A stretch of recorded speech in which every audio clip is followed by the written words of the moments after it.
Supreme court के मुख्य न्यायाधीश श्री दीपक मिश्रा आईपीसी की धारा 377 की सुनवाई करने से पहले डॉक्टर जगदीश वाघेला द्वारा दी गई जनहित याचिका पर ध्यान देते हुए दलीलों को सुनते हुए दुनिया का कोई भी प्राणी आईपीसी की धारा 377 का उल्लंघन नहीं करता।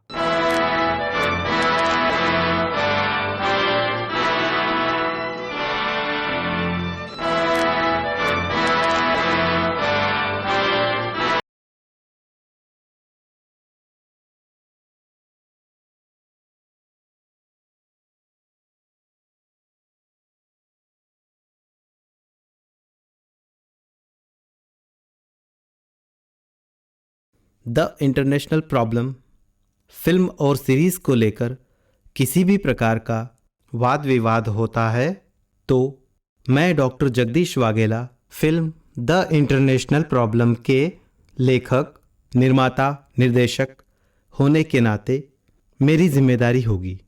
किसी भी प्रकार का वाद विवाद केवल मुंबई न्यायालय के अंतर्गत ही सुलझाया जाएगा।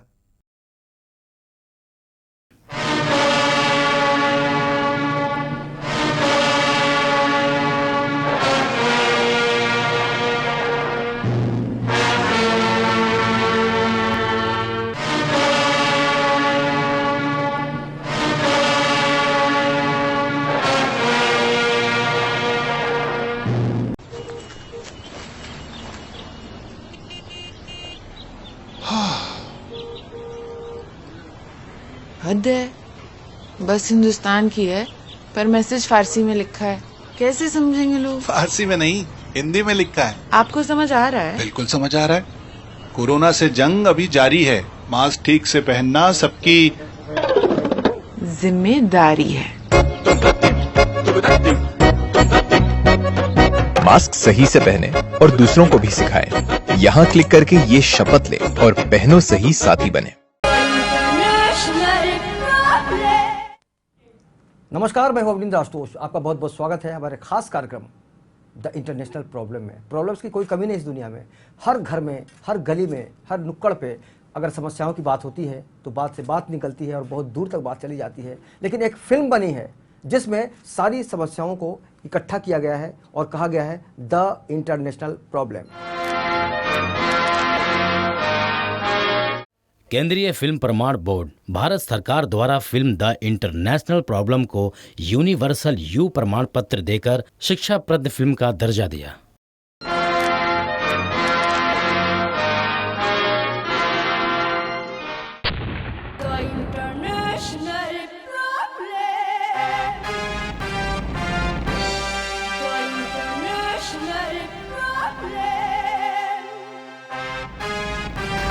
डॉक्टर साहब, ये बताइए कि होमोसेक्सुअलिटी मतलब अप्राकृतिक संबंधों से एचआईवी क्या फैलती है?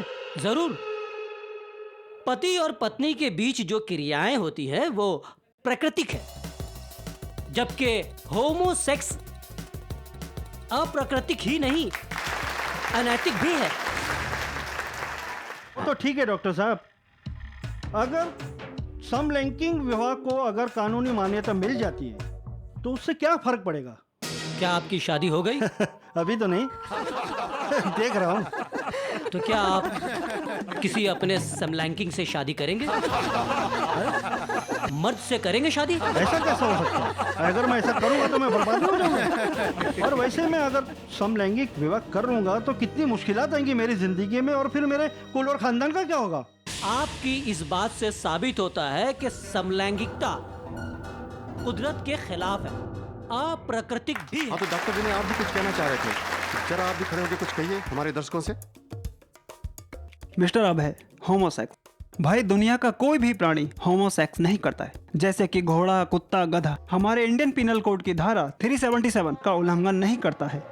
हम इंसान जबरदस्ती सरकार को मनाने की कोशिश कर रहे हैं, और जब सरकार नहीं मानती है तो हम सुप्रीम कोर्ट का दरवाजा खटखटाते हैं। मिस्टर अभय, आपको लगता है कि ये जायज है? कि ये जायज है? कि ये जायज है? हाँ, तो मैं जानता हूँ कि डॉक्टर विनय ने जो कुछ कहा बहुत अच्छा कहा और आप लोग सभी इससे सहमत होंगे।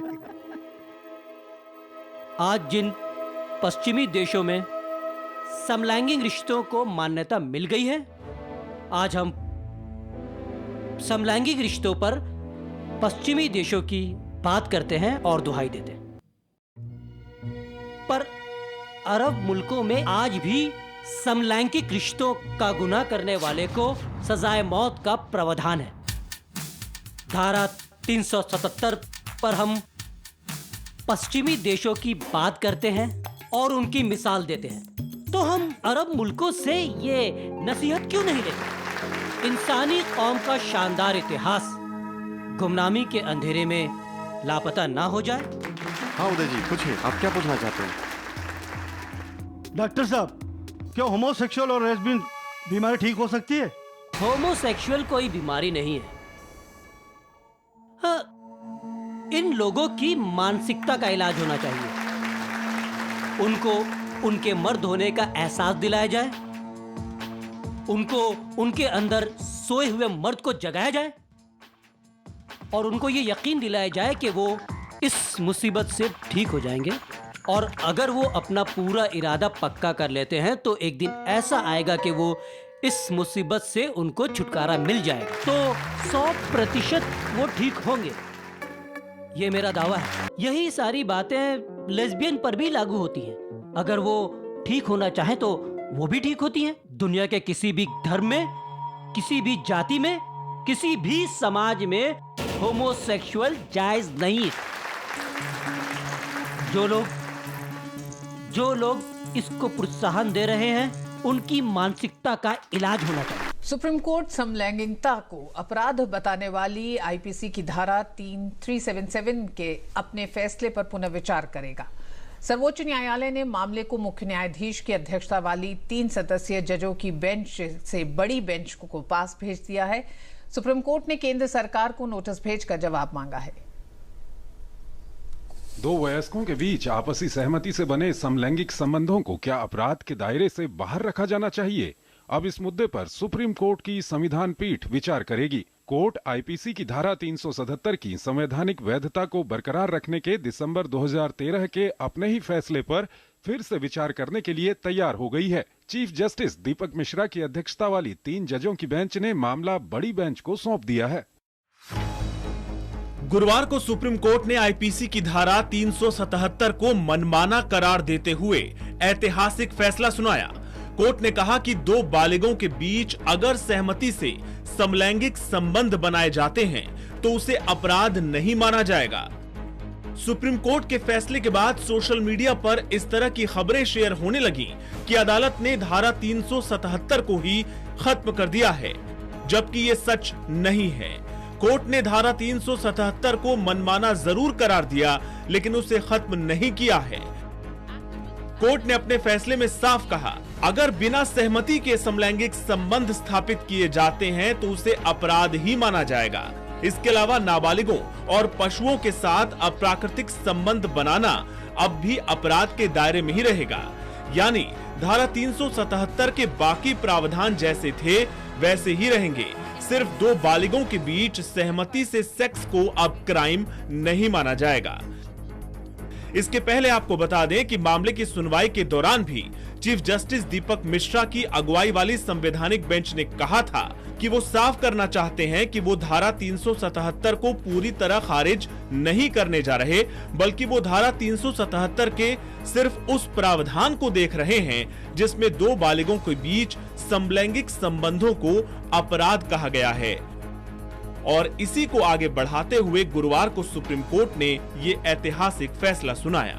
प्यारे भाइयों बहनों, ना मैं नेता हूँ, ना अभिनेता हूँ, ना समाज सुधारक हूँ। मैं एक साधारण सा डॉक्टर हूँ। पिछले 25 वर्षों की प्रैक्टिस में HIV के कई मरीज मेरे संपर्क में आए। मैंने उन्हें नजदीक से देखा, उन्हें जीवन से निराश होते हुए देखा।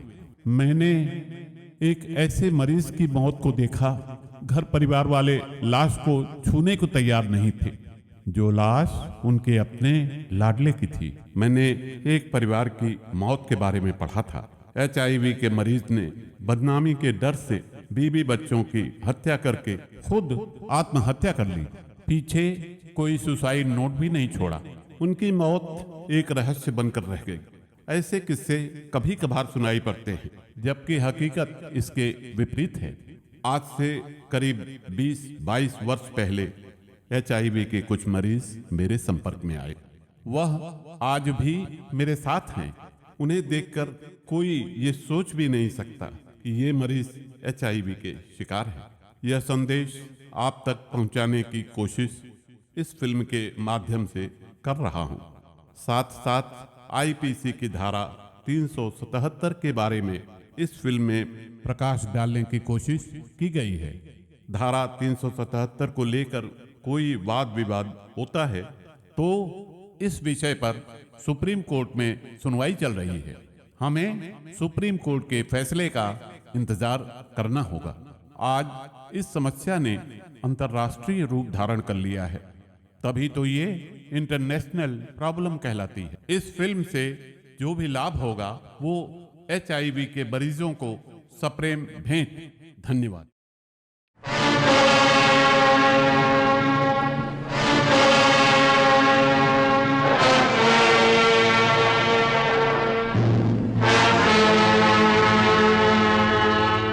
This is the unique gift of Shri Educational Film.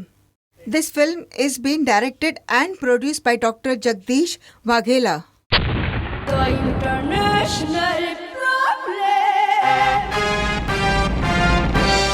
The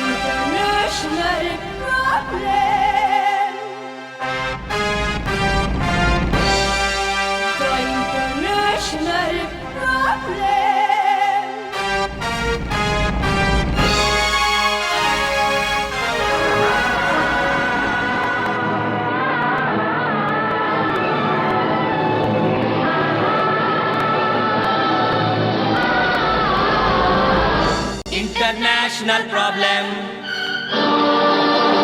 The international problem. International problem. International problem. International problem. International problem.